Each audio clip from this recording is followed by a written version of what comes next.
Welcome to another episode of the Hoopsfix Podcast with me, your host Sam Nita, full-time British basketball advocate. And we're back, new week, new guest, episode 53. And we have a legend on the call this week, Paul Stimpson, the first player from England to reach 100 caps for his country. But not only that, a very successful professional career, one of the greatest of all time to do it in this country. Started out at Crystal Palace under the legendary Roy Packham as part of their junior program before progressing through to the seniors. And then spending time at Kingston and Solent as well, but not just the basketball side of things, which we go into. But he obviously had a very successful career, represented the Commonwealth Games, was part of the England team that finished top 12 in Europe at the time, beat Greece, like a lot of great stories that you hear about. But also the stuff that he's done after basketball. He went and worked for FIBA for the last. I ended up working with him in some capacity for almost 30 years. On their TV broadcasting commercial side of things, and that is where he's got very unique insight, and kind of we got to speak about some things that I'm very passionate about, which is kind of growing the game, barriers that the game has faced, and how we can push the game forward in this country. So yeah, super enjoyable conversation. I really enjoyed it. It did go on a little while, 1 hour 45 minutes I think, but well worth a listen. So yeah, check it out and let me know what you think. As always, we're calling for your support. Please check out our Patreon account, patreon.com/hoopsfix, patreon.com/HOOPSFIX. And there you can start to give us a monthly contribution of as much or as little as you'd like to help us doing the work that we're doing. Patreon.com/hoopsfix. Please go and check it out and consider making a monthly donation to help us do the work that we're doing to help grow British basketball. Please do let me know what you think. Drop me an email, sam@hoopsfix.com, or you can reach out to me on every single social media platform at Hoopsfix. If you don't want to do any of that, but you don't want to take 30 seconds to show us a bit of love, please give us a rating and review on iTunes. It helps spread the podcast far and wide. That would be much appreciated. Anyway, the intro is already too long. That is enough for me. Please check out episode 53 of the Hoopsfix Podcast with me and Paul Stimpson.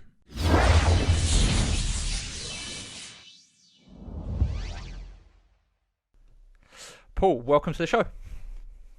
Thanks a lot, Sam. It's good to be speaking to you in these incredible times. Yeah, it's been a long time coming. I know we've been having this conversation for a long time about I want to get you on the podcast, and then at the time I had the studio, which was I was doing physical in-person interviews, and so it became a little more tricky.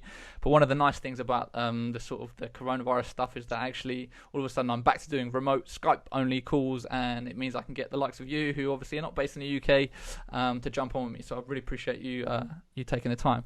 Obviously, there's a lot to go into, and like I said before we start recording, my focus is kind of your basketball career.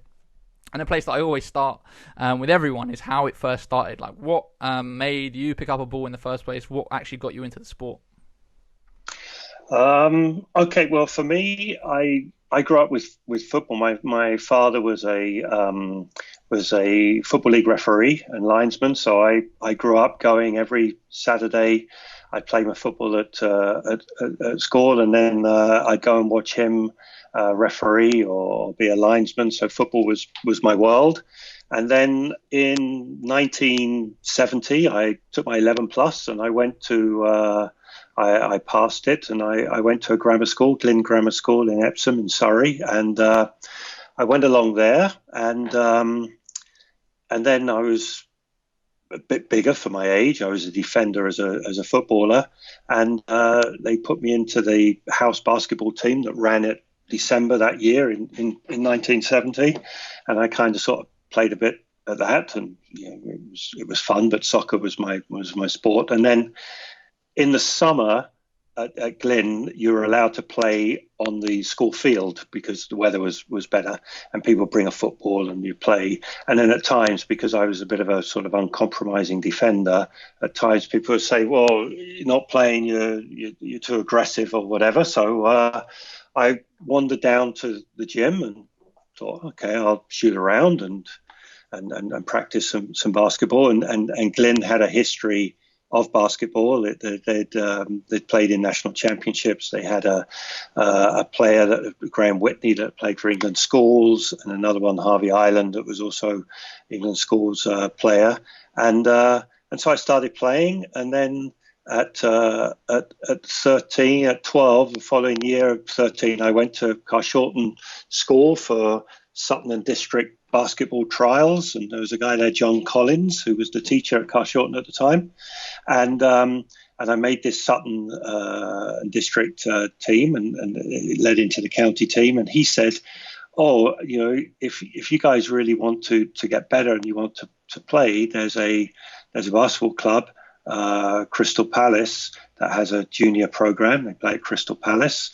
And so at sort of age 14, I went up to Crystal Palace and joined the junior setup there. And there was Roy Packham, who was the person that headed up all the junior development. And Crystal Palace at the time were a team that had, when I first started, my PE teacher at Glen used to take us to the Sobel Sports Centre to watch, and also at Selsdon to watch Crystal Palace. And so I saw them play, used to go and watch them play.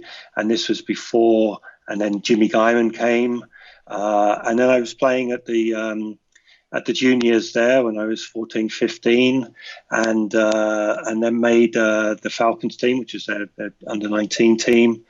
And it went from there. And basically, Roy taught us in his inimitable way how to play the game. He drilled into us every technique you can imagine, and it just took over my life. And it was very fortunate because with the juniors there, we'd never won the junior championship, but we had some great players that became players. I mean, when I was there was Richard Rudd was there.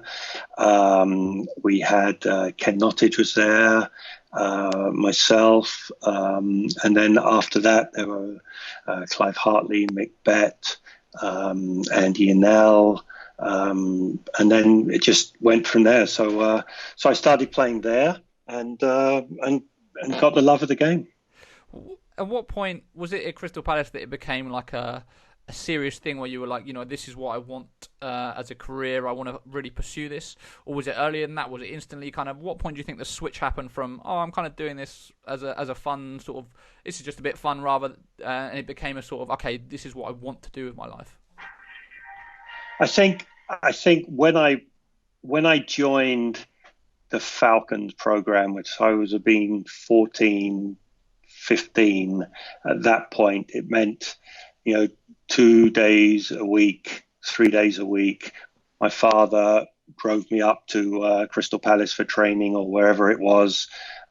It was a big commitment. I lived in Epsom, in Youghal, and so it's a 45-minute car journey. The buses didn't work there. It took forever to get there. So that was a commitment. And then I realized that as I progressed that I could be a big fish in a small pool, but it was something that I enjoyed.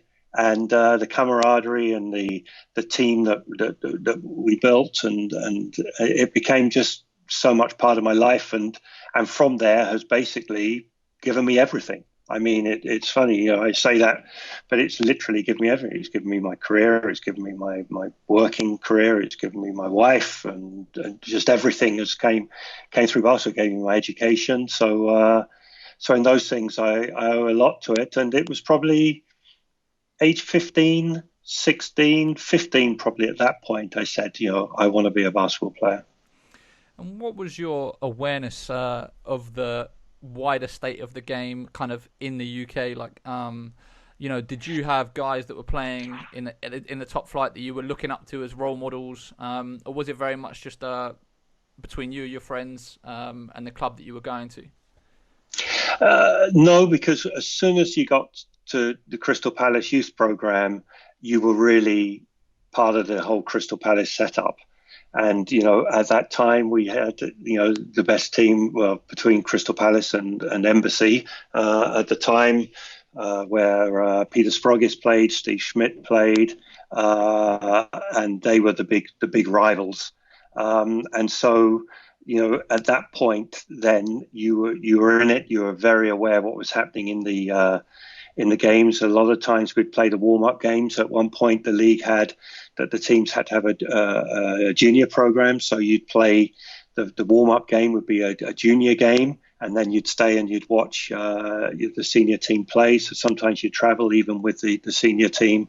So, Jimmy Guyman, Mark Sayers, Martin Hall, Paul Philp, Ken Wharton, all these people that played for the Fred Petty when he was there. He played briefly and stuff. All those people that played were the people that you try to emulate. And at the time, Jimmy Guyman was a guy by none. I mean, between him and Peter Sfrogis, they were the two biggest names in the league. And Jimmy, what he came on, he really sort of changed the way the game was viewed. When you talk about like Crystal Palace, and specifically Roy Packham and the junior program there is something that has brought up with me, time and time again about just how dominant they were and how good he was.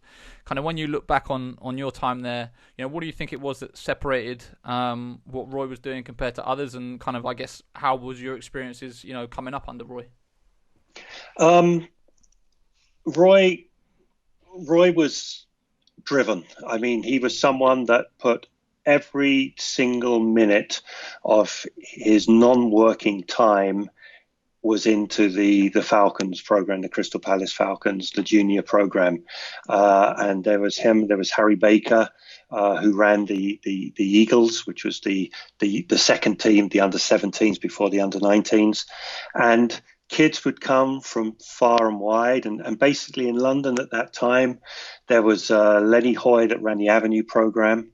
Over in more East London, but there was really just the two programs, and we had kids from North London that came. Martin Clark came; he was from Folkestone, and Chris, his brother.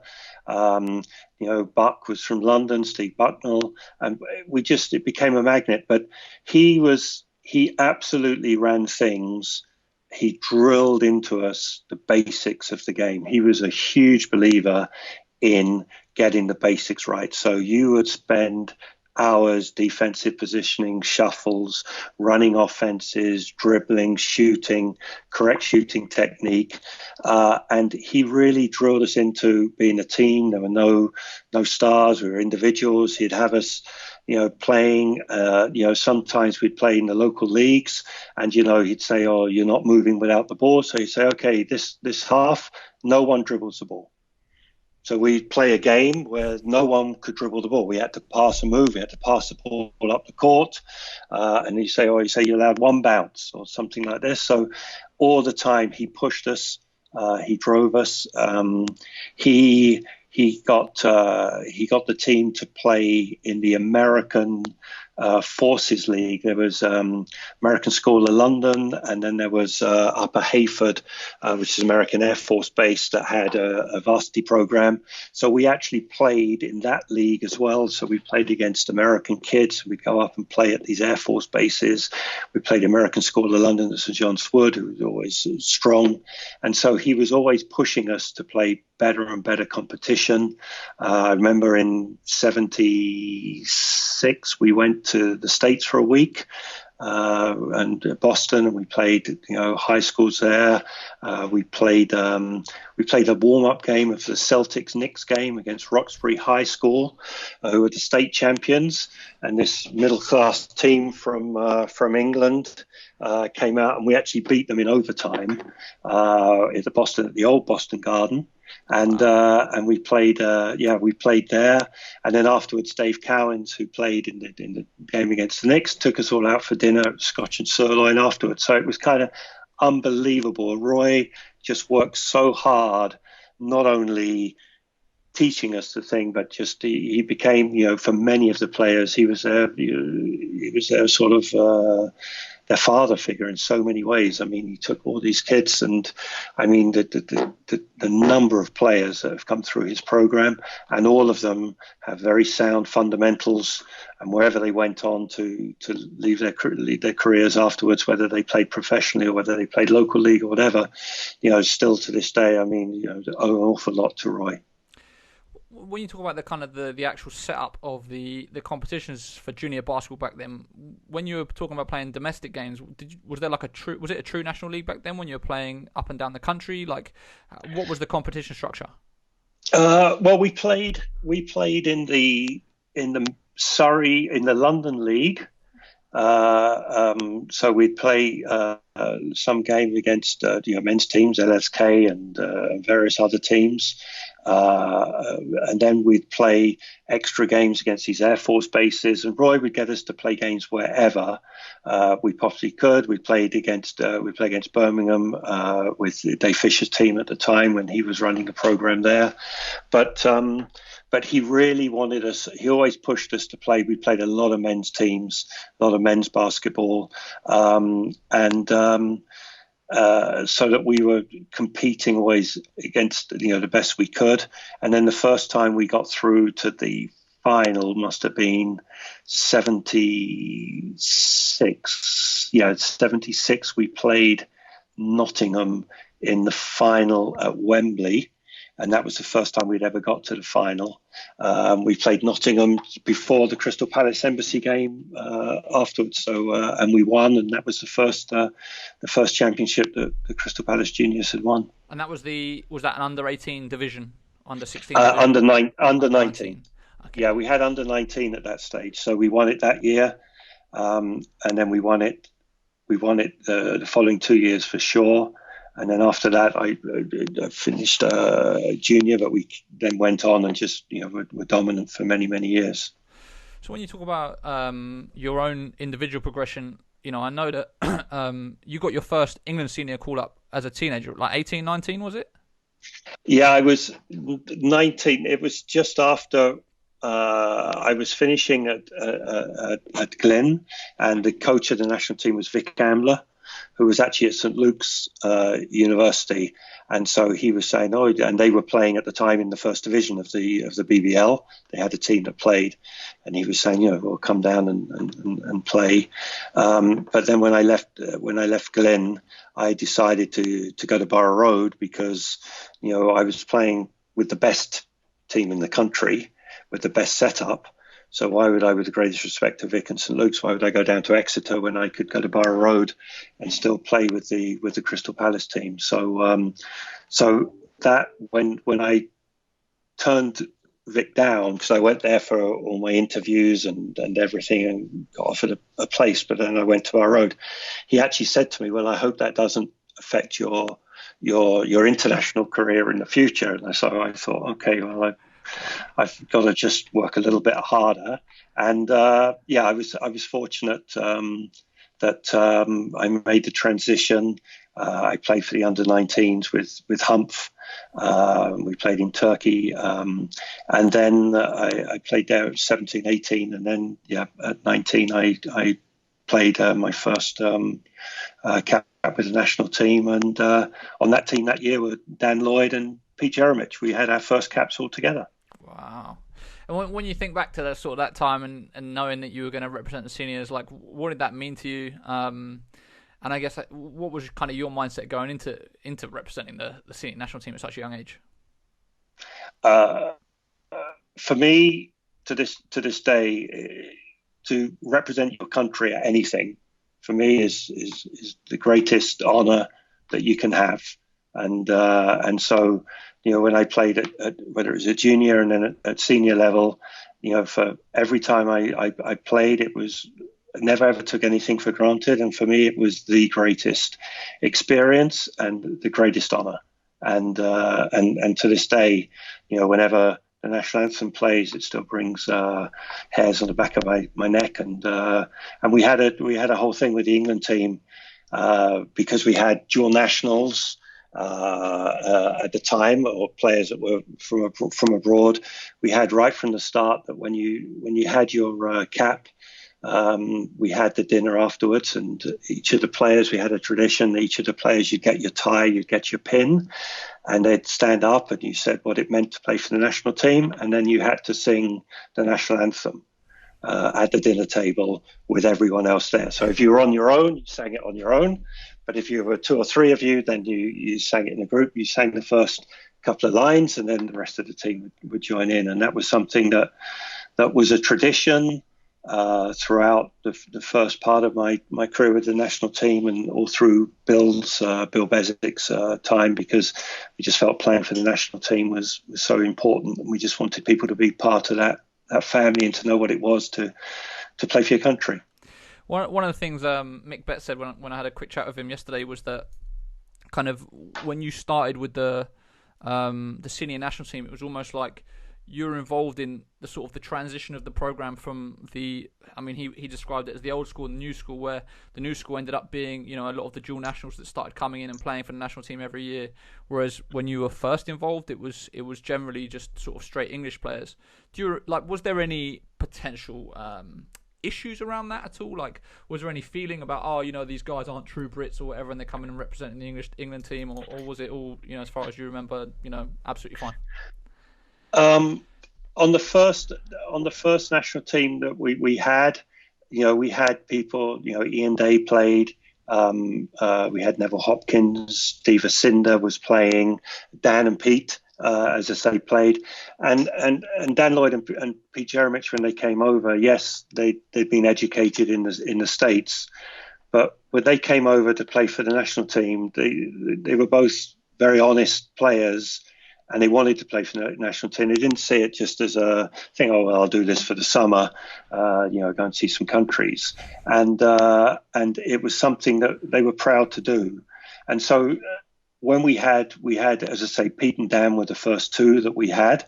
And with the rest of the team that we had, it all just fitted in and meshed.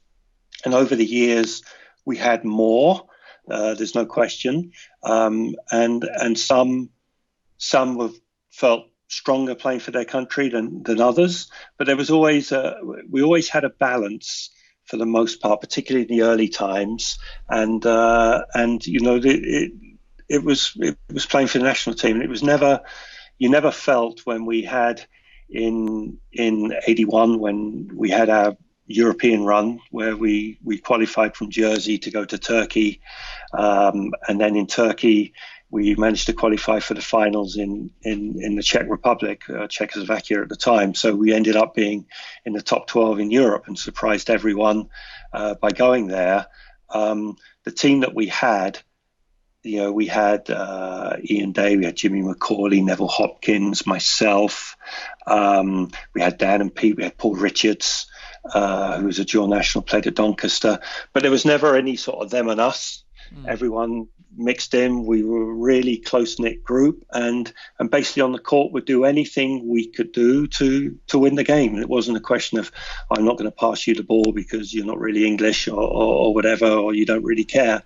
And that really, was a major part of the whole thing. You really felt, and I've been blessed actually over the years that really, for the most part, all the teams that I played on, whether at club or national team level, were real teams.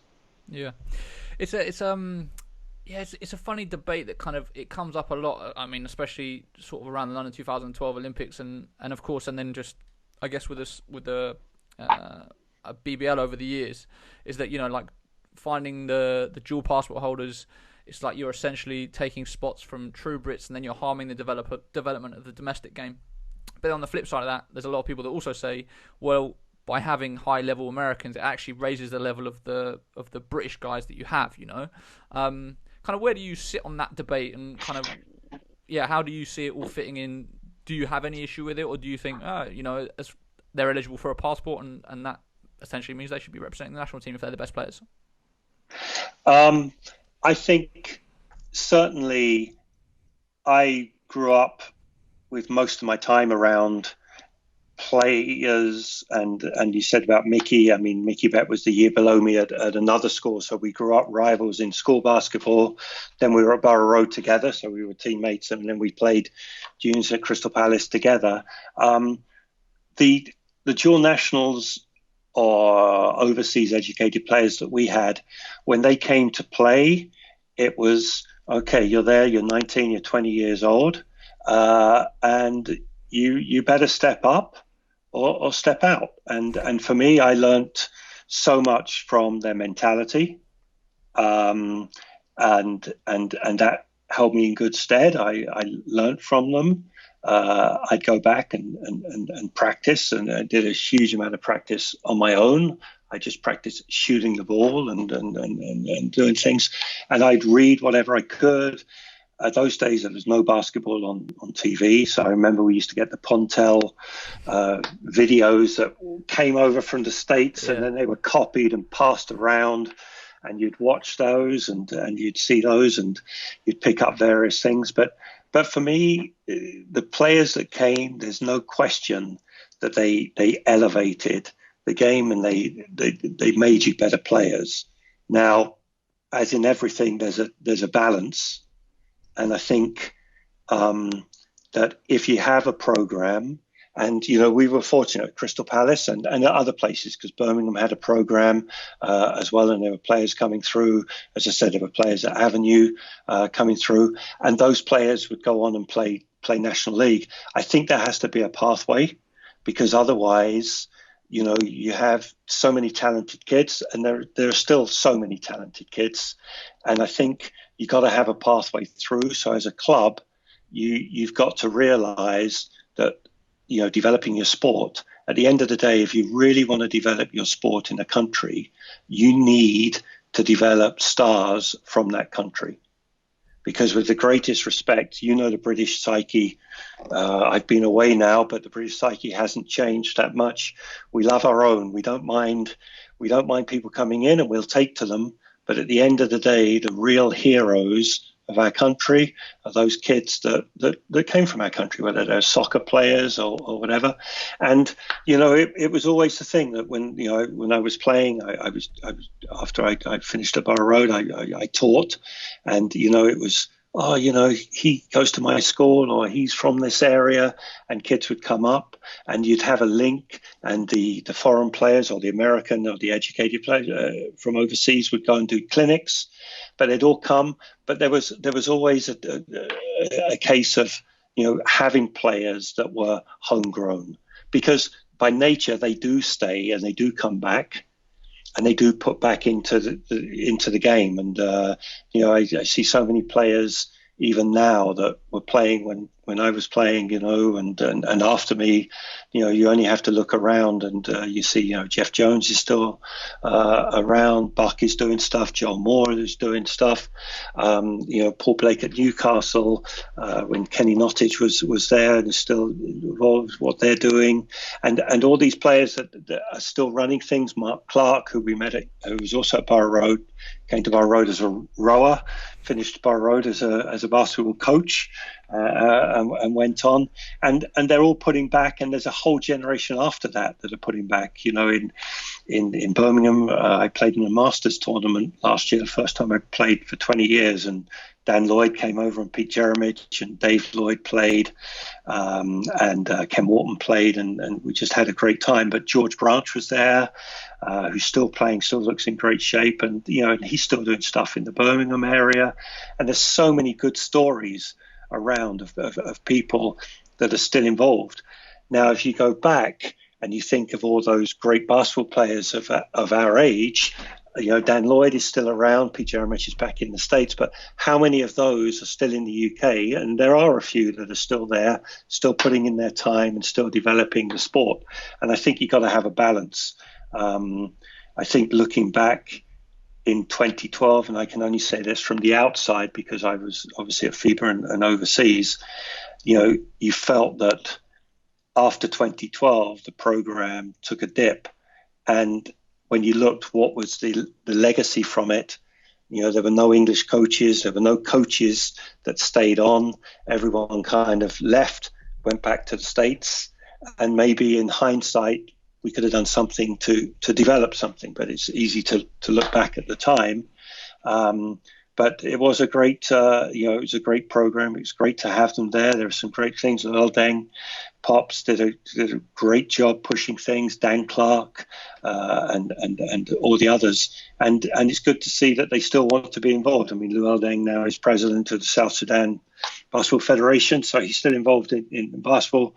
I read recently that Pops is has always would like to be involved and still be involved, and that's great because we need those players to be involved in that sport in the right way. And there's got to be a mixture of the administrators, the ex-players. You need some charismatic people to drive, to be the Pied Pipers, to drive the sport, so that the the sport can evolve. I mean, I was fortunate that right at the beginning of my career, I was my second year at Borough Road. I remember Crystal Palace Terry Doherty called me up and said, "Oh, there's a guy coming in who's going to just play an exhibition game for us. Can he come to the gym and shoot around a bit and can you drive him down the next day to Gravesend?" I said, "Sure." And I met this guy, and there was this little 5'8" black American guy came off the plane, and he says, "Hi, I'm Orton Bird." And it went from there. And for 3 years, Orton taught me so much about the game, and I was blessed because I had, probably the greatest point guard we've ever had in the country. And he said to me, "You get free, get your hands ready. When you get the ball and you have space, you shoot the ball." And he made the game very easy. But so I've been blessed over the years with so many great players that I've played with that have taught me so many things about basketball, but also about life. Just to carry on with the national team stuff, obviously you became the first English player to reach 100 caps, I believe. So you had a lot of experiences with the national team. When you look back on it now, what are the big highlights that stand out? Like one of the particular ones I want to talk about, which everyone told me to ask you about, was the victory against Greece with Nick Gallis playing. But I don't want to put words in your mouth, so I'll let you kind of go on things that stick out for you in terms of your national team experiences, particular memories or standout performances. That one was special. I remember when I was 16, we just joined the EU, and they had a European basketball camp where they had a boy and a girl that they took from each of the European countries. And so I went from England, a guy called Dave Mackenzie from Scotland, Scottish girl, English girl. And we went to Belgium and to go for a 1 week camp. And I remember going there and I was rooming. I got into this dorm and I was rooming with this Greek guy, and said hi. We roomed together. We played against each other. He was a year older than me, a year or 2 years older than me. A big guy, but a guard, but quite well built. And it was Panionis Yannikis. And so we first met each other at 16. We then played national team basketball against each other for many years. And then when I left and joined FIBA, he obviously went into coaching, and I followed him around, both coaching the Greek national team, what have you. But I remember we played, and then in 1981, as I say, England hosted the pre-qualifier European Championships in Jersey. So we went to Jersey and we had to play Ireland and Denmark and a couple of other teams to qualify for the qualifying round. So we all went to Jersey, and that was the year, as I say, there was Pete, Jeremic, Dan Lloyd, Ian Day, Steve Asinda, Neville Hopkins, myself, Jimmy McCauley, Paul Richards, and we went there and we won the group, and so we qualified to go to Turkey, and then we played in Turkey and we lost to Greece, but we beat Turkey in Turkey. We beat Finland, and Greece and ourselves qualified for the final round, which was in the Czech Republic, Czechoslovakia, in Bratislava. And we went there, and Vic Ambler was the coach. And over the period of time, I started playing, and we'd played Greece before in a couple of friendlies, and at that point they had Yannikis as their point guard, and they had this guy Nick Gallis, who was the leading scorer of the NCAA at Seton Hall. He was actually there. Pete Jeremic was at Seton Hall as well, so they knew each other. Another great ex-basketball player, Dan Calandrillo, was also a Seton Hall player, came later into our league, played at Bracknell, and so we played against them. And I remember we had to play Greece, and Gallis was just an unbelievable scorer. He was 5'11". There was no 3-point line in those days. He'd averaged 30 plus for his career. Always went right, but he just was an unbelievable scorer. But he also, as most scorers, he wasn't always the greatest defender because he had to rest somewhere. So we played them, and the game, we were up and down, and we managed to stay close with them, and maybe they took us lightly and stuff. And at the end of the day, we managed to. We were up, and then they needed a shot. At the end, we were up 2, I think, at the time, and then just at the end of the game. Managed to get a steal and went up, and when you're young at those days and your legs and stuff, and I just felt that I'd had one of those games. I went up and dunked the ball, and anyone that knows me from my career, that is something that I'm kind of renowned for. And we won the game 94-90 or 64-60 or something, and I had a really good game, and that took us through to actually the next round. But I remember afterwards, when we were all joyous and we were all in the locker room, Vic had a go at me because he said, "Why didn't you just lay the ball up? You could have missed it, and I could have thrown the game," and stuff, which to some point was true. But sometimes you just get carried away with the emotion of it all. But that was some game, and to this day, actually. In Greece, there are people that still remember my name from those days, and I remember in 2007, Finland beat Greece in the Eurobasket in Slovenia, shocked them and knocked them out, and Greece didn't qualify for the final round, and the newspapers said that this was the worst period ever in Greek basketball since they lost to the England team in 1981. So that was the criteria. But in those days, in 1981, we had a situation where we had really built something and we were really going places. And from that moment, you think in 81, we beat Greece. In 1987, Greece won the Eurobasket with Gallis and Yannikis, and Greek basketball went this way. And English basketball, we'd never really developed from there. In 83, we won the Commonwealth Games in New Zealand. We had a separate basketball tournament, and we went there and we won. But then after that, we flattered to deceive. We had times when we were in games, but we never had. It wasn't we didn't have the talent. We didn't have the preparation. And national teams, it's so often it's about preparation. I mean, because you've seen the teams over the years. I mean, the great basketball teams that you see on the national team level, you look at them, the nucleus have played junior basketball together, and they've played hundreds of games together. The Argentinian team with Ginobili and the others were just and Scholar, they were just a club team because they knew each other inside out, and we never really had that. Why do you think? And that was something. We could never get a program together that really sort of focused and said, okay, the national team is playing.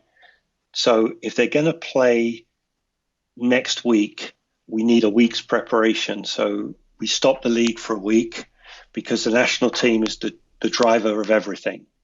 And we never managed to get that. I remember must have been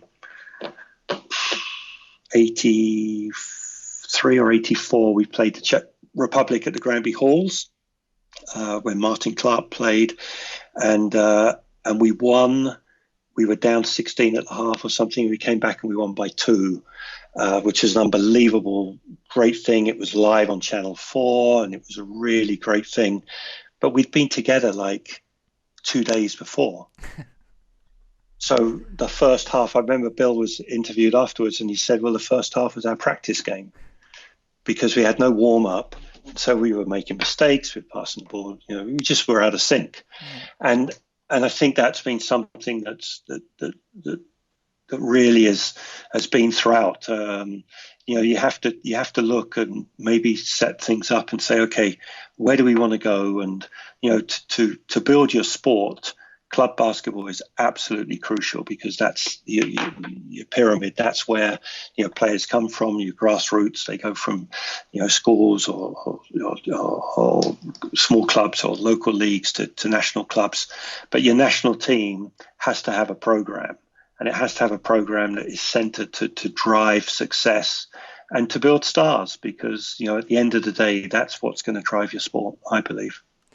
We're going to just digress a little bit, go off topic a little bit, but if you were in charge of sort of developing sport in England or the UK in general, what model would you like to see it adopt? I've always felt like the regional institute model, kind of like a French INSEP thing, is something that could work well here, where you say, you've got four to six locations that are like, this is where all of the top talent goes. They spend the entire season together.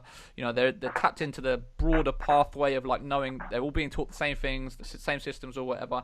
And then ideally you kind of have that continuity through the entire program. But yeah, like if you were doing it, like what would you like to see England do to make things work, to kind of have greater success at national team level? That's a very good question.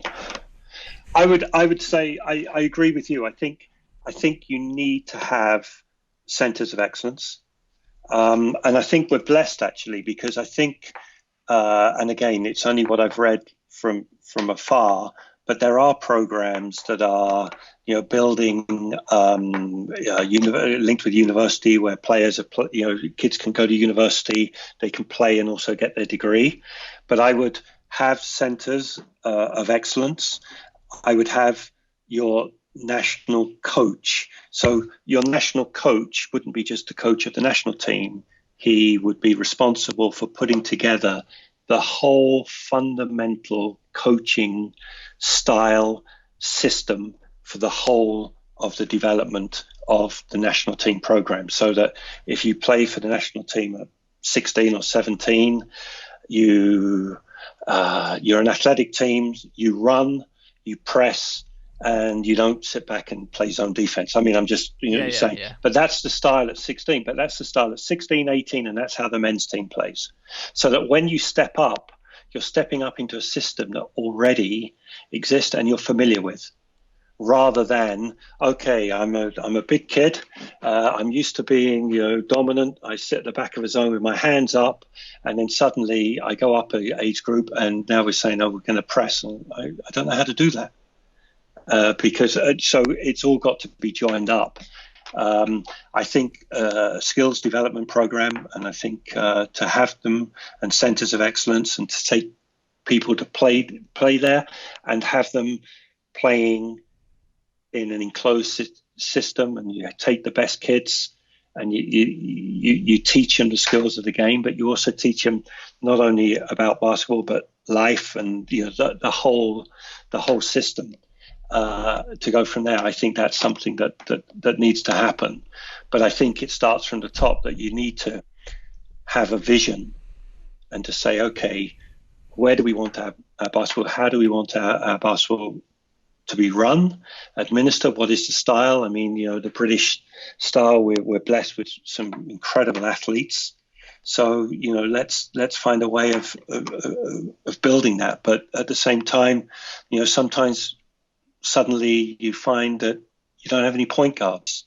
Why does the UK, we should be blessed with point guards, because it's the perfect position for us. We're not naturally a tall country where we might have, 220, 215, 210 players, but we got a lot of point guards, surely. So, the program, how do you develop that? And, point guard, what is a point guard? And and everyone should be able to shoot the ball. I mean, there is nothing, all you have to do to shoot the ball is to practice. That's all you have to do. If you take 1,000 shots every day, then you get a good shooter. You need the right technique, you need a ball, you need a gym. And, the greatest shooters in the world, when you look at their DNA, they didn't just wake up and become a great shooter. Behind that is just loads and loads and loads and loads of practice on their own, boring, just repetitive, but it's that skill cycle. But I think there's great potential for British basketball. I think there really is. I mean, we've chatted, I know, over the past, so there's so many things going on, and I think there are. You just need to bring it together. And I know finance and funding isn't always there at the moment, but there's got to be ways of bringing all the different people that are involved, and the club, as I say, the BBL is crucial to it all, as is all the development programs, because there is some great talent out there.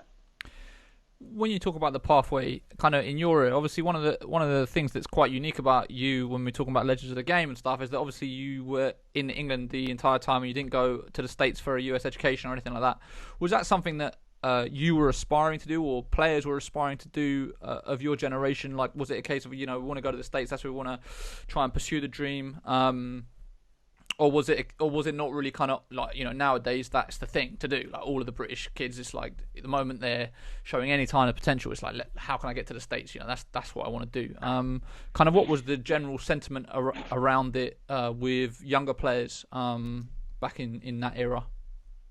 That's a good question. I mean, certainly to play, in the States, the whole dynamics of the game were different in those times. But I remember in 1980, I was lucky enough to get selected for the GB squad. And we went to Florida, University of Florida, and there were, I think they took 16 or 20 players to begin with from, Scotland, Wales, and England to go. And our coach there was Norm Sloan. Now, Norm Sloan had just won the NCAA with NC State, and then he'd gone to University of Florida, and his assistant coach was Monty Towell there. And I remember, we went there. Now, it's 1980, so I am 20 years of age. So, I'm perfect for him. And I remember the first time he went in there, he sat everyone down and he said, okay, I'm coach. We're going to be together for the next 6 weeks. And, the first thing that we have, we're a team, and I have some rules. And the first rule I have is no facial hair. So suddenly we had Ken Wharton on the team, who had his walrus moustache, and he had it his whole life, had to shave it. We had Nigel Probert, that had a full beard, had to shave it. And that was the first thing that he said. There was no facial hair. And then from Crystal Palace, there was Ken Wharton, myself, Dan, Pete Jeremich, and Alan Bailey, who was another great player, Scottish player, dual national. So they were there. And then we had Ian Day there, Stephen Cinder, myself, and we had a whole group. And we were 6 weeks there, and we trained. University of Florida. We stayed at the Holiday Inn, so we walked across campus each time, and then we had a full program. Bob Hope was the general manager, and he put together this great program. And I remember there during the program, Norm Sloan or Monty Towell actually approached me and said, would you be interested to look at having a scholarship to come and play at University of Florida? And to be quite honest, I'm a 6'2" white guy that could shoot the ball a little. I was in my second year of university at Borough Road. I was playing at Crystal Palace. And for me, my academics were important. And I always wanted to have a career outside of sport in case injured or whatever. And so at that point, I just said, it just wasn't going to be worth it. I would have to sit a year out because academically and what have you, University of Florida, with the greatest respect, athletically it was a football school. Basketball was getting better, no question. That's why they had Norm Sloan there. But academically, it wasn't. It wasn't an Ivy League school or where I was really going to get maybe an education that it would be worth something. So, it was something that was suggested, but I never really followed up on it. Having said that, there were players that after me. I mean, Martin Clark went to high school in Boston, so Martin was a couple of years, but he went. Steve Bucknell went. Mickey. When he was at Borough Road, he had a year where he went to college. Peter Scantlebury went, if I remember correctly. Richard Scantlebury went, his brother. And so people went. Maybe they didn't go for the whole 4 years, or they'd go to high school. If they went to high school, then they tend to stay and go on to college. Others would go for maybe a year and come back or whatever. And so it wasn't really that opportunity for me at that moment. Plus, I was in an environment where you got to understand it. At that stage, Crystal Palace were playing we were playing in Europe every year. So we were playing Maccabi Tel Aviv, we were playing Milan, we were playing top European teams every year. We'd get to group stage, and so we'd play that. We'd have the WICB at Christmas, so we'd have top European teams. We were training 4 or 5 times a week against these players that were just of a really high standard, very competitive. So, I had more than enough on my plate to learn, to develop within that environment. And it was very competitive. I mean, practices were as competitive as, apart from the European games, when we were playing, the National League games, for the most part, the practices were more competitive because everyone wanted to take a shot at you. We had a great squad and everyone wanted to play. So it was really competitive there, which was great. And as a coach, we had Tom Wisman to begin with and Vic Tinsley, then we had Danny Palmer. And, Danny wanted to bring up the youth. And so, it was everyone got a chance to play. If you put out in practice and showed you were good enough, then you'd play. So that was a great environment as well. So when you were at university at Borough Road and then also obviously still playing for Crystal Palace, were you getting paid as a professional player at that point? Or what was the status of sort of professionalism, amateurism with the basketball league at that time? My first deal, it must have been my first year at university. Okay. My first deal was that I got a car. So they didn't pay me, but I got a car. So I was at university and I got a car. And I remember I had a car, and at 18, that's gold. So I had a club car. And so that was the first thing. And then they started paying some money. But for me, the money I earned playing basketball was always, I never, ever fully played professionally. When I left Borough Road, I taught for 3.5 years. And then I was playing basketball and getting some money and also teaching. I then left in 80. Sorry, go on. No. I'm listening.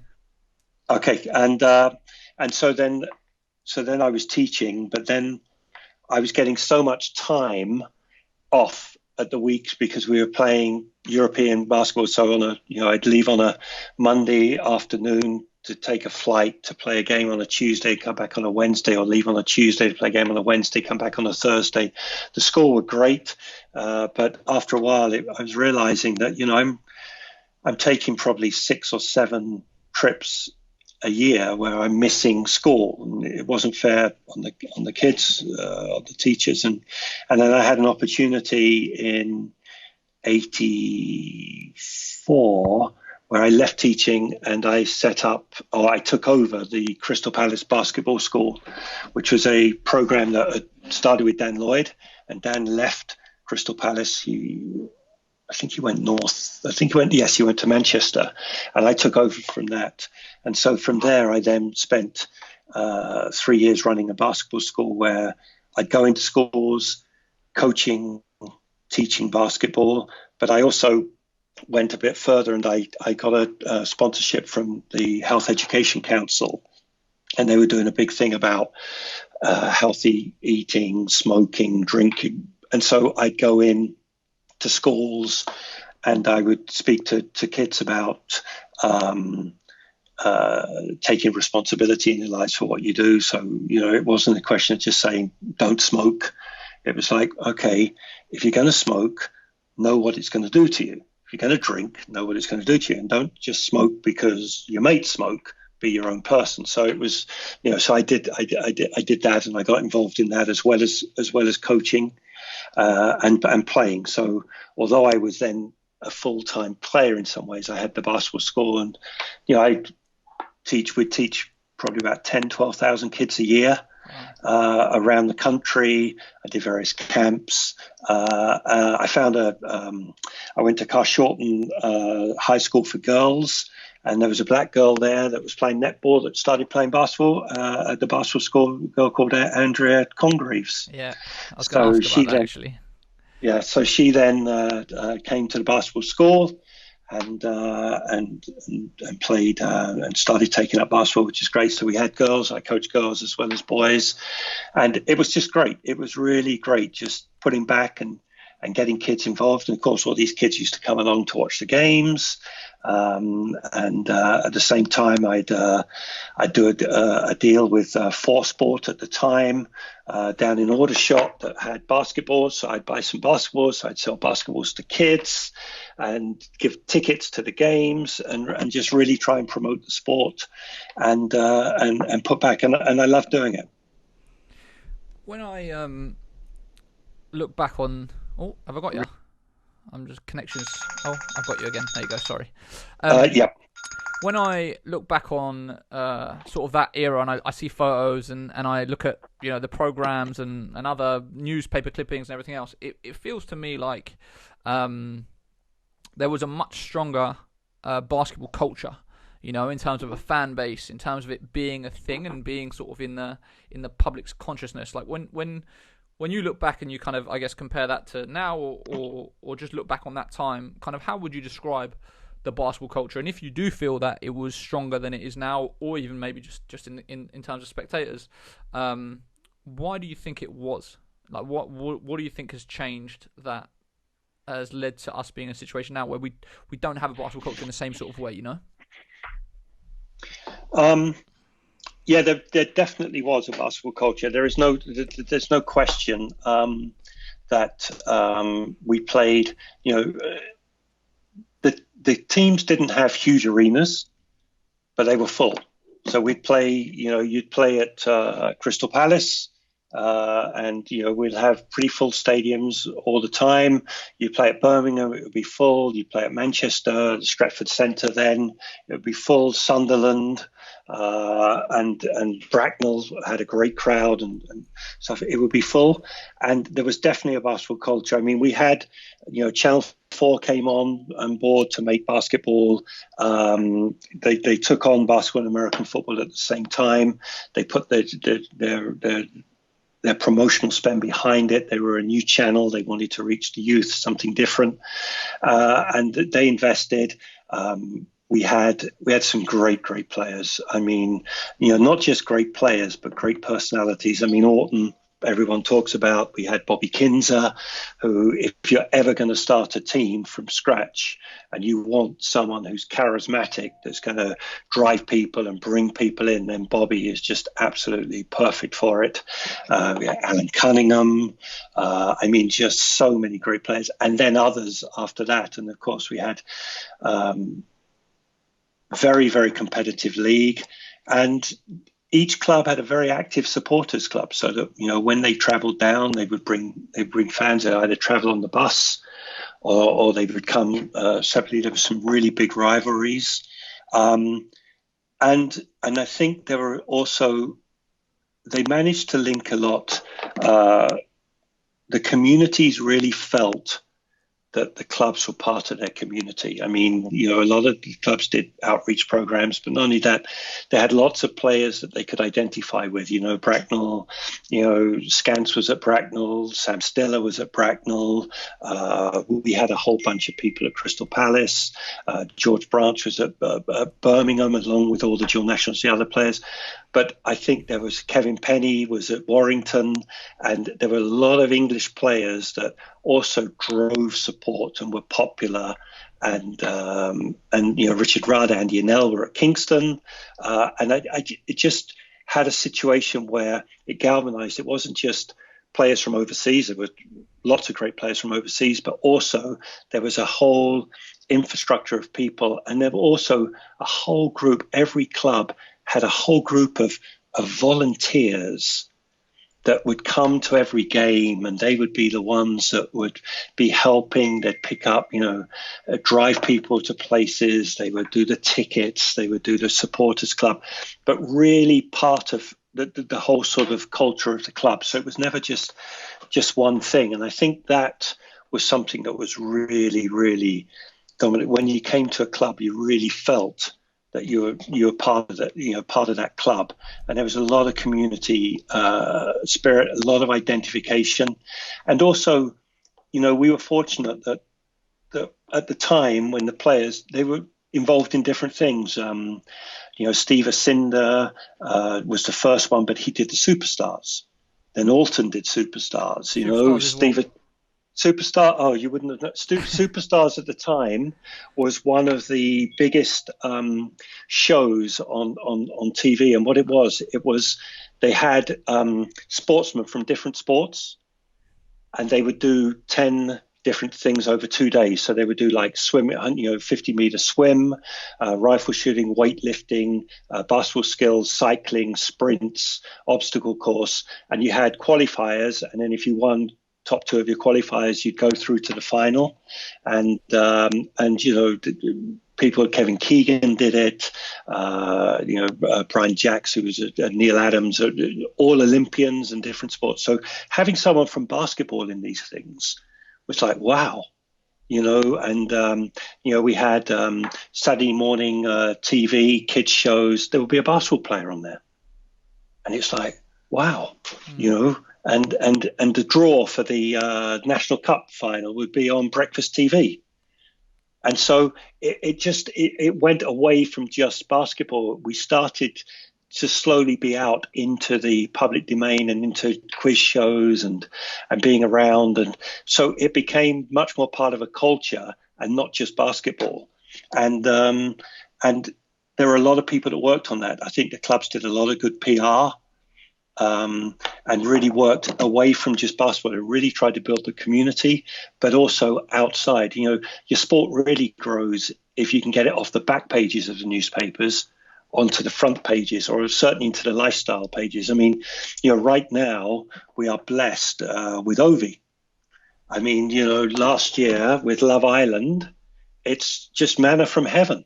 And the fact that he came and played with the Lions and the image that he's got, it's great, and he should be on. We should have him on different quiz shows. We should have him on different things, just pushing the things. Because yes, he's a star in his own right, but he's a basketball player, and it's a perfect opportunity to build on that.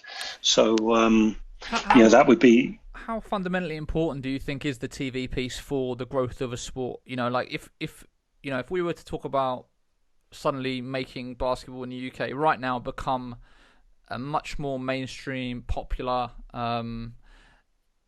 do you think that is possible without TV, or do you think it has to have some type of broadcast deal that puts it in people's homes every single week? I think nowadays there has to be... you have to have it joined up. I mean, years ago, you would have said, get it on TV, and we're there. Nowadays, you have to have a whole joined up approach. You have to have some exposure on a recognizable broadcast platform. Now, if it's TV, is it the BBC? Is it Sky? Is it BT Sport? Is it an OTT channel or whatever? I don't know, but there has to be a regular place where there is live basketball and well-produced, insightful, competitive, but then linked to that, and you, Sam, would know this better than me, there has to be a complete digital strategy. Social media now, and even more so with the lockdown and everything we're doing now, for example, there has to be a whole strategy linked to social media. What story are we doing today? Who are we featuring? What are we doing? How are we doing it? And this comes from the top down. So for me, every BBL club should be working hard on their digital strategy. Now we've got no basketball, but all these players are around. I've been seeing some stuff for doing 3-point shots into the waste paper bins, which I think is great. But it should be a whole bunch of stuff, guys working out, just like the soccer players doing, how they're working out at home, what they're doing. Well, we could do that for basketball. There's no question. There is a community that's behind basketball in the UK. It's in many ways a sleeping community, but there is an active community, and we've got to find a way of bringing them all together and giving them something to work for. You running Hoopsfix have a group of people that follow you, and you're one of the the leaders in terms of trying to promote, develop youth basketball stories, etc. But you're doing stuff. There's things on Facebook. There are the historical English basketball history on Facebook. Eagles have a great program. Glasgow, Leicester. So all these clubs have their own databases. But there must be a way of bringing that all together. There were 6,000 people Birmingham for the final, or 8,000 for the trophy final. They all bought tickets. Who were they? Where did they come from? Let's find them. Let's talk to them. Let's tell them something. Build a database. And it doesn't mean you take a database and steal it from someone. Everyone could access this database, and you could really start to build. But you also need a window, I believe, where you can showcase your sport, whatever that window is, so you could regularly showcase it, and ideally with some kind of pre-produced show as well, which the NBA have always done so well. I mean, people first learned about the NBA really through inside stuff or their shows or their clips, and they've never seen a full game. If you've ever seen a full NBA game, it's not the best advert. Yeah, they're long. Go on. Yeah, but they've built such a platform and such an image. And I'm not saying that you're going to be the NBA overnight, but there are aspects that you can do, that you can take from them. And I think it's just a question of putting things together and having a strategy and then working at it. And it might be a 5, 10, 15-year strategy, but it's got to start somewhere. It's not going to happen overnight for sure. Yeah, 100%. It's a massive long-term thing. I've said it a few times, but one of the things I feel like I've done a full 360 on in terms of my own views about the game is the TV thing. And I used to always find that people that have been around the sport a lot longer than me, that sort of run BBL clubs or whatever, would say, we need a TV deal, and if we don't have a TV deal, it makes things very, very difficult. And I used to always be like, obviously I'm very digital first in kind of my thinking and social first, and I was always like, I just don't think it's necessary anymore. Then at the last NBA game that was in London, I went into the lobby outside of the game for, I don't know, I was out there for about an hour, 2 hours, just with fans coming in. I was pulling fans to one side and just interviewing them, because I think one of the interesting things about the British game is we have a lot of basketball fans that are not British basketball fans. We've got loads of people that love the NBA but have zero interest in GB, have zero interest in the BBL. And so I was just interviewing people saying, what made you come to the game today? What is it about the NBA that you like? And what do you know about British basketball? Can you name me, any players from GB? Can you name me a BBL franchise? And just the levels of disconnect there, where they just had zero clue about the British game. And then when I said, well, what would it take for you to know about it? A lot of them were completely open to knowing about it. They all said, well, if I knew who my local team was or what was going on, 100%. And it's like, okay, well, how would you find out? All of them said TV. Like, if it was just on TV, you're watching the news and you get a little segment on the sports section saying, okay, this London Lions beat whoever last night and this happened and this happened. They would feel that it was kind of in their consciousness. And that's where, like, in my mind, like you've just said, I do think TV is a huge part of it. And then, of course, the production values. Like, I think the BBL obviously done that deal this season with... I can't remember the name of the company now. The ones that do the automated cameras, and just the production there. Like, for me, the product just isn't. Key motion. Yeah, that's the one. Yeah. The production just isn't up to standards yet. The camera can't keep up with the ball when it's moving fast up the court, and so as a result, I look back on this season, and we're talking about there were some great plays and some great moments, but when you look back on the tape of, like, well, how are you going to package this to make it look good? And it's just like, you can't. It just looks like, well, a lot of it looks like it's filmed from a security camera up in the roof. Do you know what I mean? And it's one of them things where it's a chicken and egg situation, where until you have the budget to be able to increase the production and make it a decent product, you can't do that. But how are you going to do that without? It's like you can't do one without the other. Anyway, I'm ranting. So. Yeah, super interesting one. I don't know. Yeah, you what you say actually there is a good point. One of the things that I understand is people talk about netball in the UK now. Now, netball obviously has, it's the number one girls' sport. They've done a tremendous job. It's a very well-run federation. And when they started on Sky, my understanding was they went to Sky and they said, we would like netball to be on Sky. But they didn't say, oh, will you produce it and how much are you going to pay us for it? They said, give us the time for a regular slot and give us the broadcast sponsorship around that slot. They then went to Spa. Spa became their sponsor. The money that Spa gave them, they put into the production.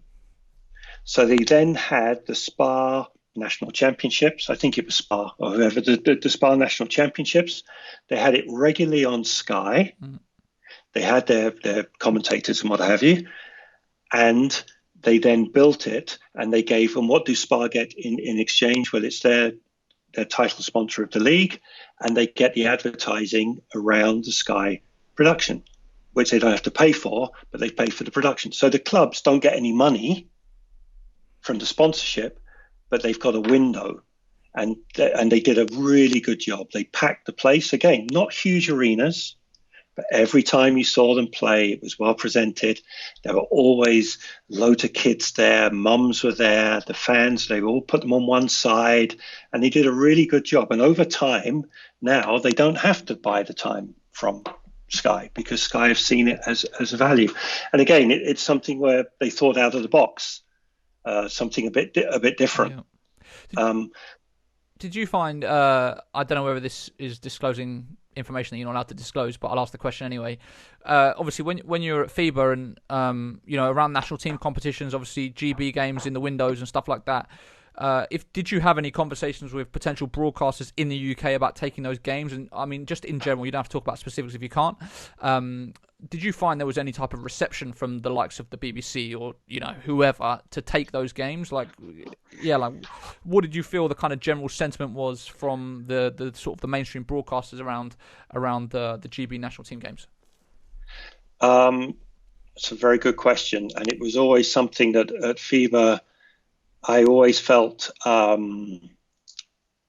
passionate about, because obviously as a Brit, I always want to get, so when GB made the qualifiers for the World Cup, if you remember, they were in a group, first group. We went and we went to all of the broadcasts. So we had 80 teams playing around the world, and we had all our broadcast deals. And we went to UK. We spoke to every single broadcaster in the UK to chat to them, to say this is available. And we didn't talk about money, didn't talk about you have to produce the game, didn't talk about anything. It was just, this is coming. Is there any interest? And basically, there was no response in terms of any kind of thing. And then you go a bit further and you try and say, okay, how do we do it and stuff. But we'd have some people saying to us, well, someone was going to take it, and then they started saying, well, who's going to be the commentators? We have to have our commentators. I said, but what do you mean, who are going to be the commentators? We're going to produce it at a level that is 8 cameras, which is far more than a BBL game or whatever, far more than you as the BBC or ITV or BT Sport or Sky would do. We're going to have an English commentary for you. So all you have to do is put it on. Plug and play. I mean, it will all be, all the graphics are there and everything. So they said, yeah, but well, who are the commentators? Are they going to, we have credibility issues. And I said, but the commentators are going to be people that know basketball. Who would you have as commentators? Yeah.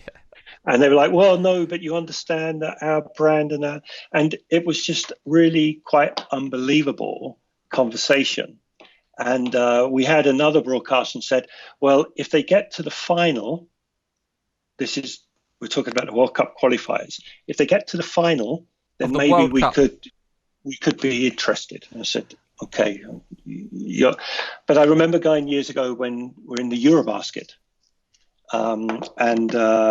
to try and get some interest there. And I have to tell you that I know this for a fact because I was responsible in all the last 29 years that I worked with FIBA.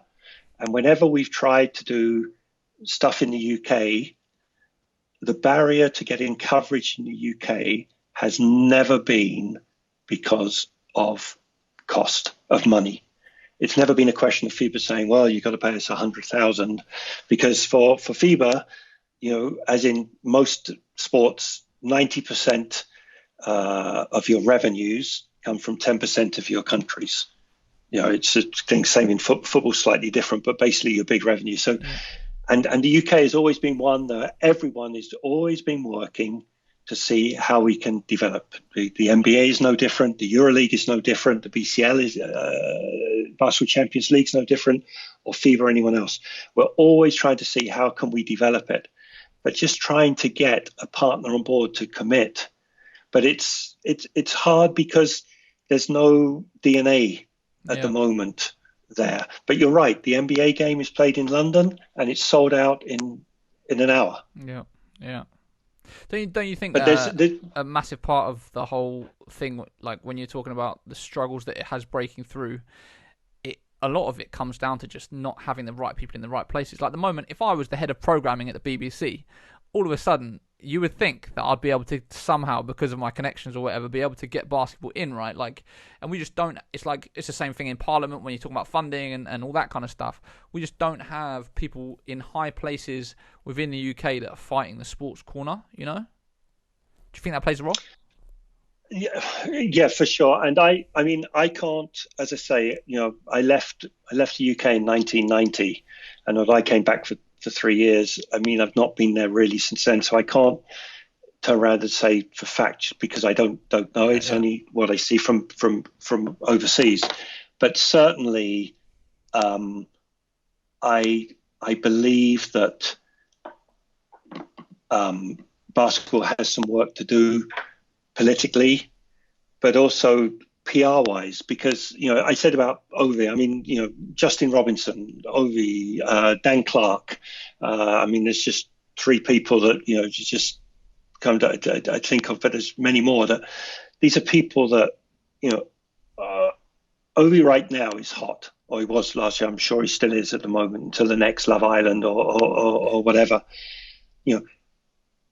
Has anyone thought, how can we use him? He's a national team player. He's articulate. People like him. He's a likable person. So is there something that we can run? And maybe if you go to his representatives, they say, well, how much are you going to pay him or whatever? And so maybe you have to say, well, look, this is something about the future. This is something that can we use you? Can you help us? But help us with some kind of plan. Can he go on a league of their own? Can we get him on a regular slot on TalkSport Radio talking about basketball? I mean, I'm just making it up or whatever. Yeah. But something where we've got somewhere. But there are some people that have a love of basketball that are also involved in business, that if they were approached or brought together. I mean, I said to you, I played in Manchester last week, this British Masters. I'd heard about it, and we said, let's get a Crystal Palace together, so a team together. So I said, okay. So body allowing, I went on there. I was blown away. There were 700 people there, 40-year, 50, 60-year-old groups. And there were all these people. And I was chatting to them at the dinner on the Saturday night, and they all come up and say, "Oh, I remember you." And they were saying to Dan and Pete and all the rest of it.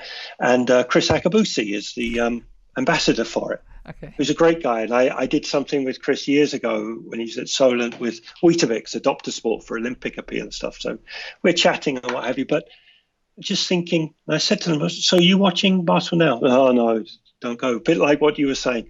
Don't go. And these are all people that are either still playing, kids are playing, they love the game, some have got their own company. I mean, there was a shirt going, a GB shirt that someone paid, I think it was 5,000 for as a charity, just that night, 3,000 or 5,000. So someone has some means. And I'm just looking, I'm thinking, there's 800 people here. Say 200 or 300 of them are interested. But we're missing them. They don't feel engaged. Yeah. They still love the sport, but they're not engaged. How can we get them involved? Because if there's 200 or 300 there, I'm sure there's some in London. I'm sure there's some elsewhere. How do we get them together? Yeah. How do we get them just talking to find a way? I mean, and someone might say, oh, I do know the head of sport at the BBC or BT Sport or Sky or Channel 4, Channel 5, whoever.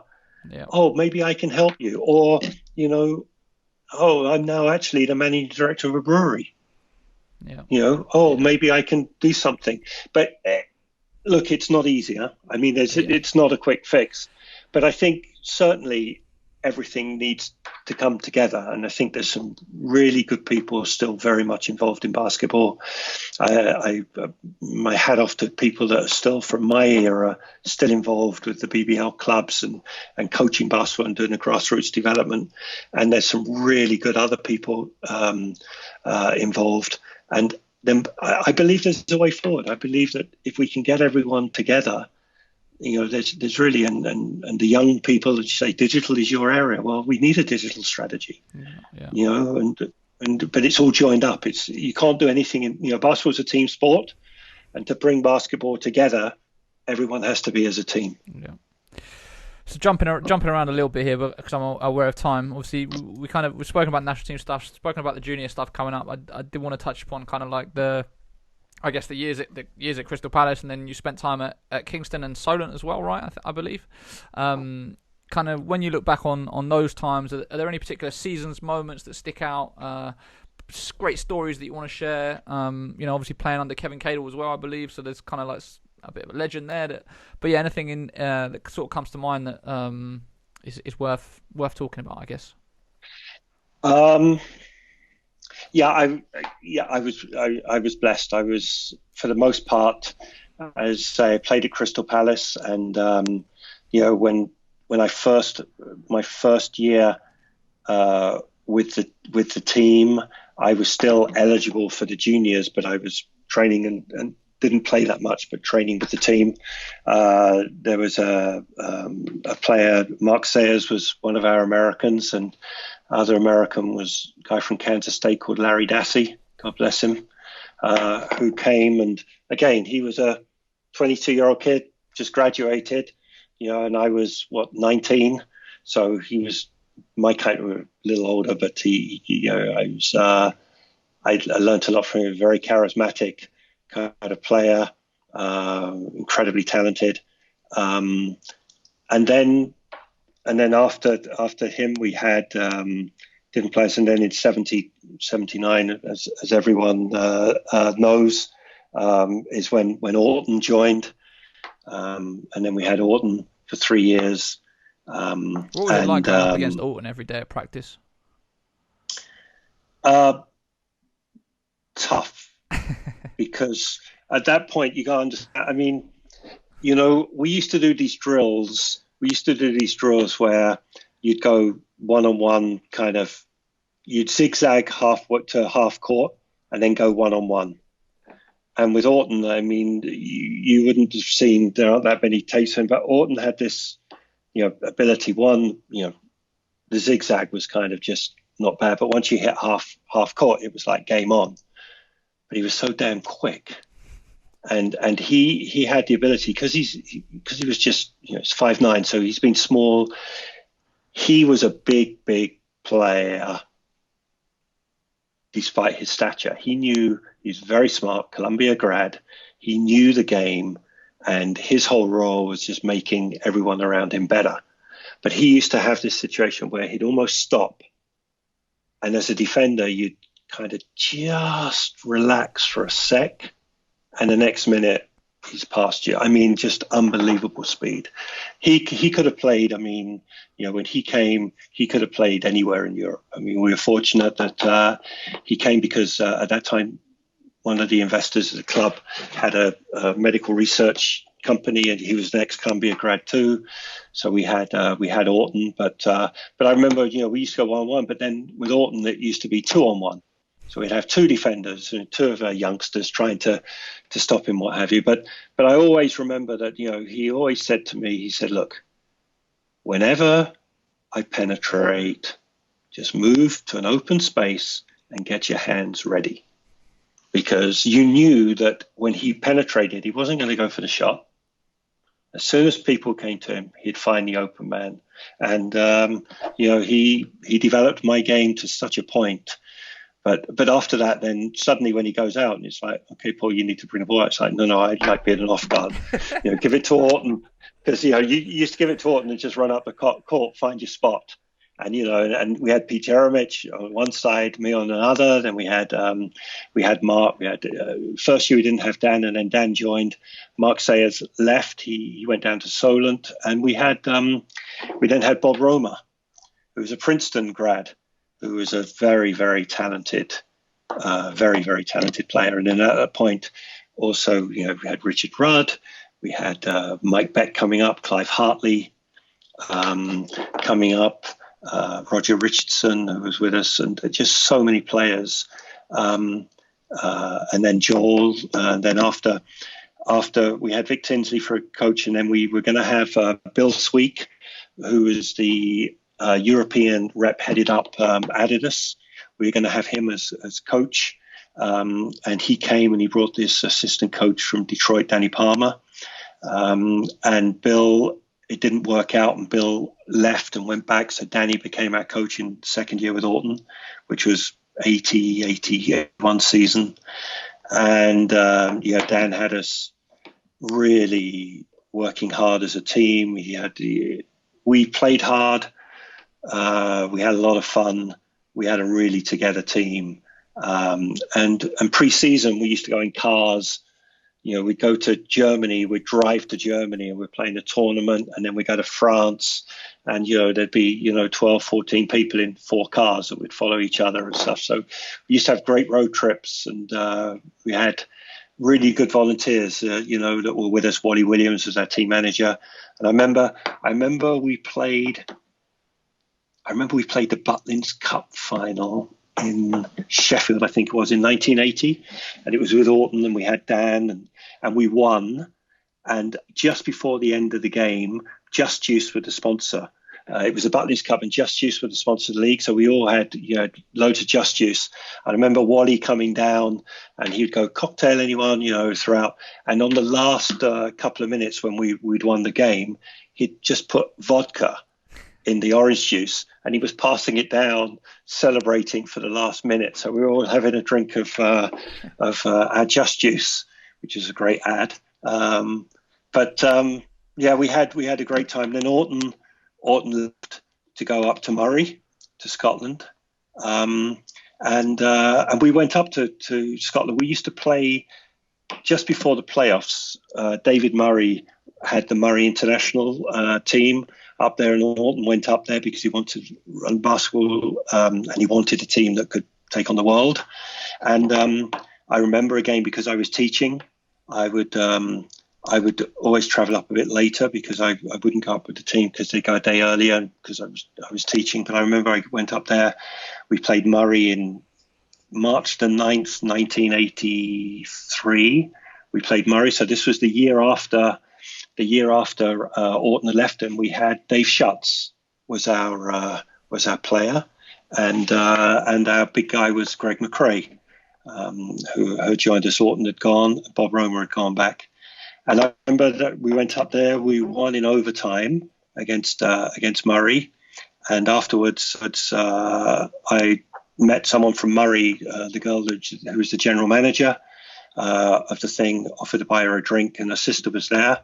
And at that point, I met her. A year later, married her, and 35 years later, still married after 4 kids. So, Wow. So when I said basketball was giving me everything, it really has. And then after that period, we had Dave Schutz for a year. Then we had Brian Kellerman. I broke my ankle in 1983 in Manchester, so I sat out for 10 weeks or so, and that was tough. And that was a tough year when you watch the team. I came back just before the finals, but we lost to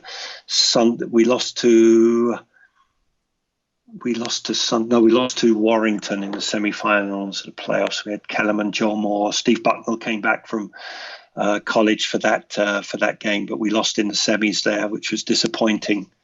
And then the following year, how did Steve Bucknell come back from college to play a game? I don't know. Maybe he was high school at that point. Okay. Maybe it was before 84. Was it before? I'd have to double check the dates, but yeah, possibly. Yeah, maybe it was his last year of high school and he came back. But he literally came back in April, so it must have been before he went to UNC. Right. But we're unfortunate there. But yeah, so we had Buck. But then we had a couple of years. I had a year with Bubba Jennings, who is probably one of the greatest scorers that's ever been. He's the only player, I think, that's averaged 40 points a game for the league. 5'11", a three-point shooter like you've never seen. A pure shooter. Played at Texas Tech. He averaged 40 points for the season. Jimmy Guyman was coaching us, Tom Seaman, Mickey Batt played, myself. But it was a bit different year because you can imagine when you got someone on your team who's scoring 40 and he was a great player, we played a very up-tempo, high-speed game, but kind of a lot more kind of run and gun, whereas I was more maybe traditional, more of a setup and a team aspect.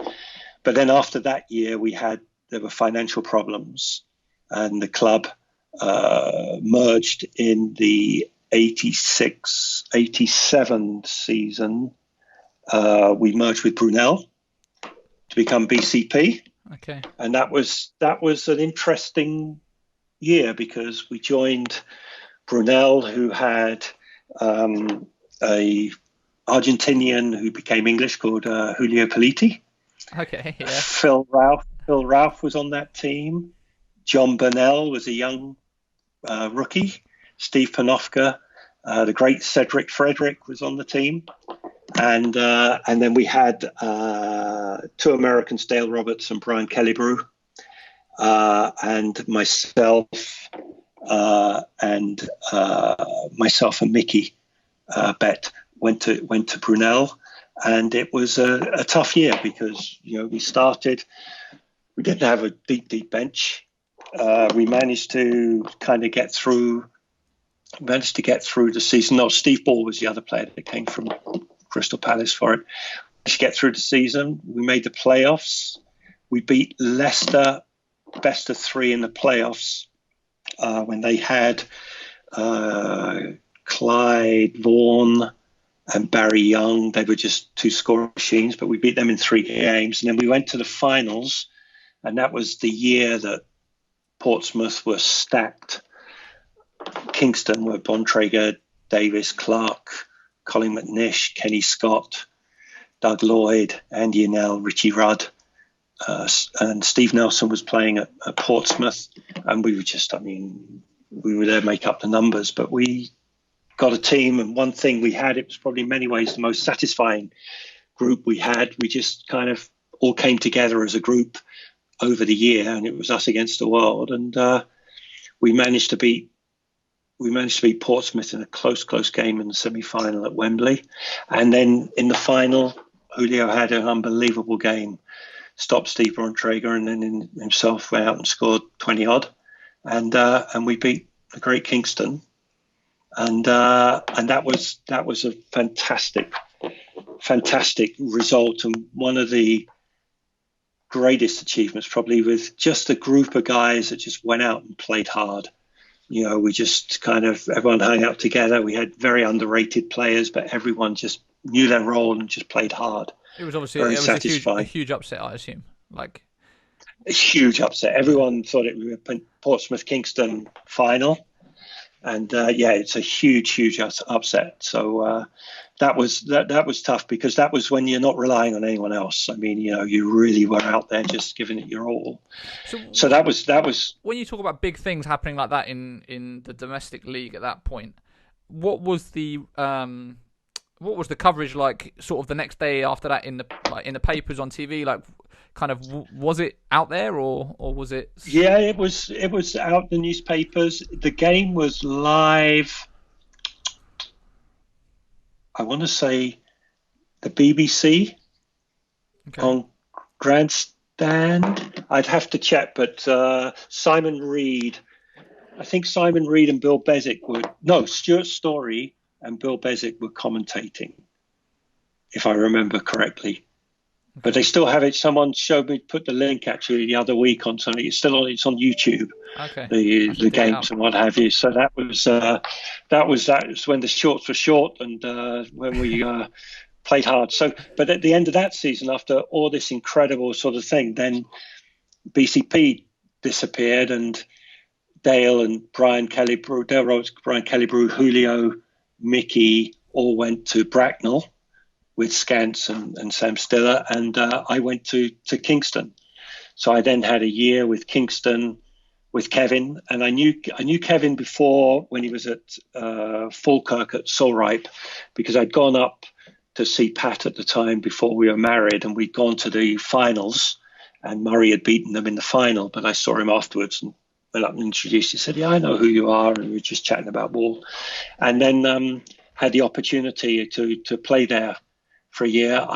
And by that time, I was actually running the Basketball Monthly. The year before, I was running the Basketball Monthly magazine and working for a celebrity group that were linked to the Kingston team. The owners had a Basketball Monthly magazine that I was involved with, but also they ran a celebrity group, and I was involved in different promotional campaigns. I did a an English tour with Pretty Polly Tights, which was going out, stockings and tights, going out to nightclubs for about 3 months, 2 nightclubs a week. But that, I won't go anymore. That was in the summer, though. That was on the off season. But basically, I then went and played at Kingston, and that year there was Steve, Dan, Doug Lloyd, Colin McNish, Kenny Scott, Martin, Mike Griffiths, myself. That was a great year, a different year. Kevin is one of the best coaches I've ever played with, played for. He just had this way of just getting the best out of people. He was a great man manager, knew his X's and O's, never panicked. But if you screwed up, or you don't come to him crying, he would tell you to. But I really enjoyed the year. We won everything that year. Did you play in Europe that year as well? Yeah. We did play. Yeah, we did play in Europe that year. We lost out to Limoges in, I think it was like the quarterfinals, which was disappointing. But we had a good year. And then at that point, Kingston sold the franchise to Glasgow Rangers. Glasgow Rangers bought the team, and everyone moved up to Glasgow. And I was working, so I mean, there was no way I was going to give up work to go up to Glasgow. And so for that year, I was thinking, what do I do? Maybe do I stop, or do I slow down, concentrate on my work? And Mark Sayers gave me a call, and he said, I'm coaching down at Solent. Why don't you come down and play here? We're building a team. And I said, well, look, I'm working. So, my commitment, I would be able to train in the evenings, but I can't train during the day. And, because my work comes first, but I certainly look to do it. So I went down there, and we had Drew Saw was there, Mark Scott, Russell Taylor was with us, Nick Burns, Paul Philp was still around. And then we had Phil Smith, I think was a point guard, American point guard. But after about 2 months or 6 weeks, 2 months, things fell away. Mark got fired. Steve Fitzsimmons was assistant coach, but I think it was Phil Smith, the point guard, became player coach. But it was kind of it wasn't the best situation. I mean, there was money problems. We finished, I don't know, second or third from bottom of the league. I've never in my life ever been bottom of a league, so I found that tough. And it was just a different environment. Solent, I mean, I still look for their results and what have you, and the organisation was fine. It was just they were going through tough times, and it wasn't the best scenario. And at that point, I thought, okay, well, that would be it. And then after 1 year, Kingston came back from Glasgow, moved back, and And the situation came where I could go back, and I played one last year there. And at that time, there was Alan Cunningham, Alton, Michael Blunt, Richard Scantlebury, Joel, and it was a great last year. And I really was at that point. I was working. I was playing a role, coming off the bench and helping wherever I could help. But it was a really fun team to be with. Richard Scantlebury was on that team, and we won we won that year. And then it was at that year that I had a situation where I was working for the Basketball Monthly magazine, but I was also working for Zodiac Toys that was also owned by the Celebrity Group. And then in January of that year, in January 1990, the toy chain, which I was marketing manager of, went bust. No one wants to buy a toy chain in January after Christmas. Yeah. And so I was looking around thinking, what do I do for opportunity? And I remember former managing director of Converse in Europe, Richard Wolf Damprey, who was one of the advertisers for the Basketball Monthly magazine, said, FIBA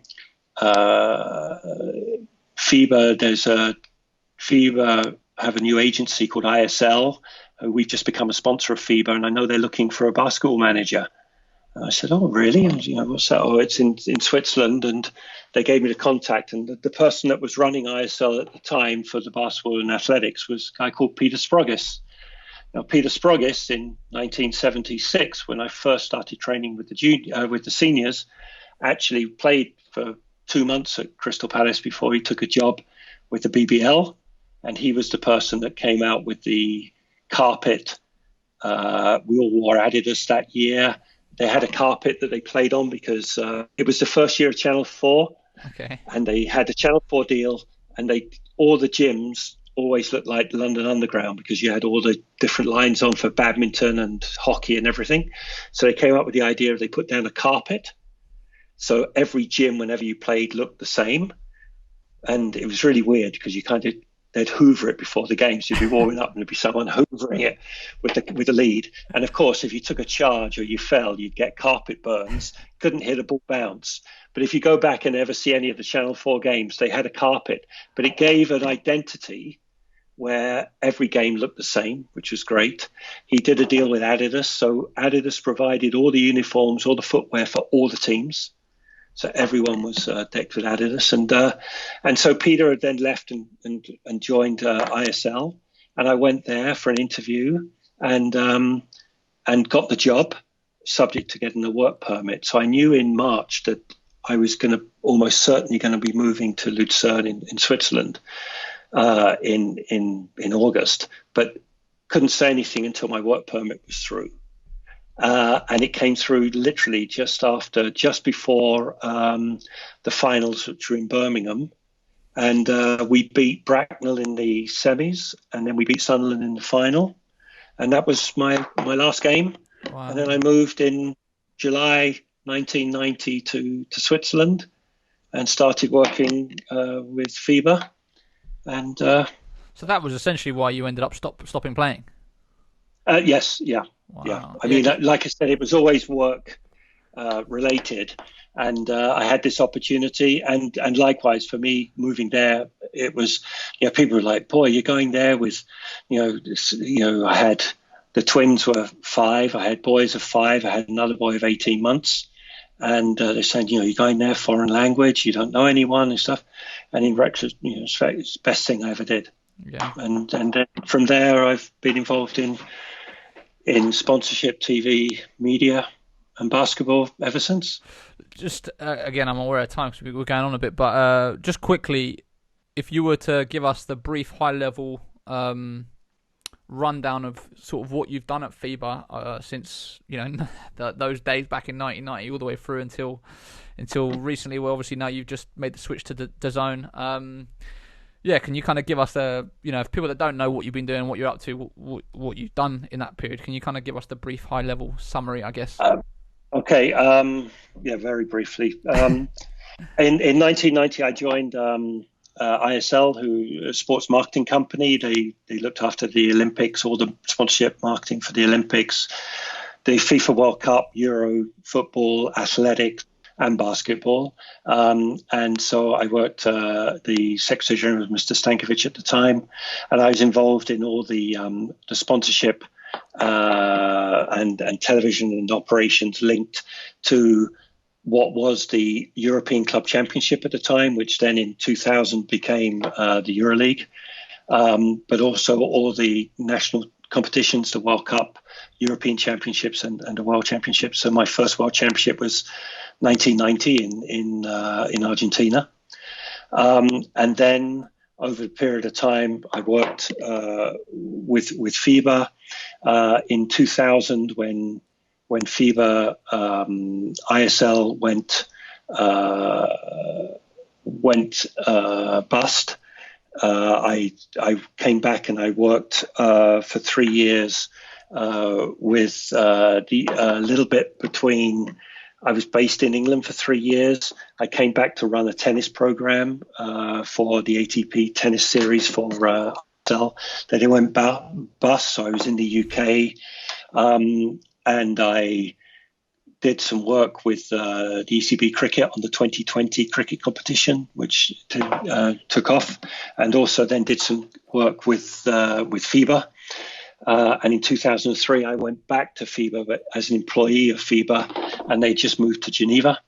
And so I then moved the family back to Geneva in 2003, where I took over running the media and sponsorship side.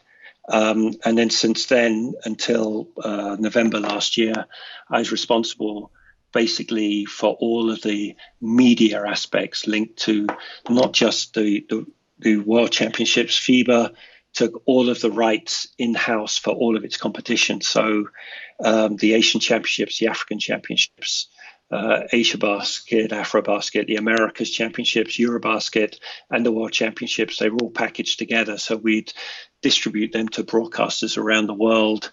We started FIBA TV, which then moved to live basketball TV. We had joint ventures with the EuroLeague at one point, which now they have their own EuroLeague TVs, but we worked with them.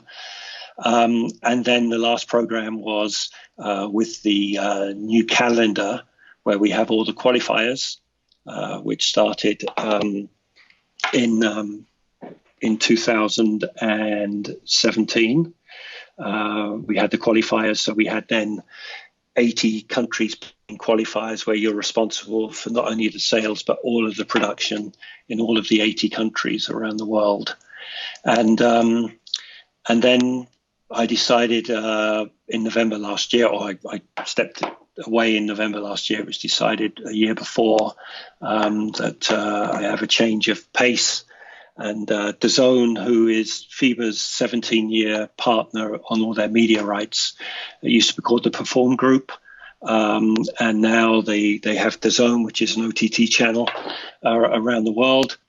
And I'm now working with them with relationships with governing bodies and looking at rights acquisition for future events on a worldwide basis that can fit into their OTT platform. Perfect. So final question before we wrap up. Final one. Obviously, you're a man of extensive experience. You know, not just as a player, but also on the other side of the game, kind of off the court. Could you ever see a scenario where you end up coming back to the UK and getting involved with one of the federations here and sort of trying to make it work in this country?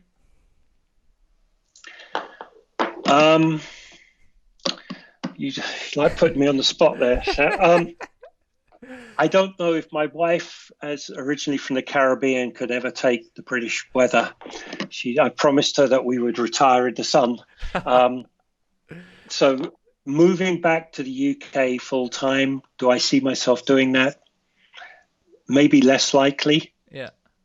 Do I have a passion to help, assist, guide in any way linked to help British basketball? No question. I mean, it's in my blood. I told you at the beginning, everything I owe to basketball, and I would love to see the shoots that we have, seeds that we have around the country and around Great Britain come to fruition. And I think there are some real positive parts, but there's a lot of work to be done, and people yourself are doing a great job, and there's many others, and we need to bring everyone together. And if I can help in any way, then I'm only too happy to do so if I can. That's a perfect place to leave it. Paul, thank you so much. Much appreciated. And I feel like there's loads of stuff that we didn't get to. So maybe at some point in the future, we'll have to do a part 2. But yeah, thank you so much. Okay. Thanks, Sam. And stay safe, stay healthy, and stay sane. Basketball will come back. We will have live basketball. I promise you. Thanks a lot, Sam. Pleasure.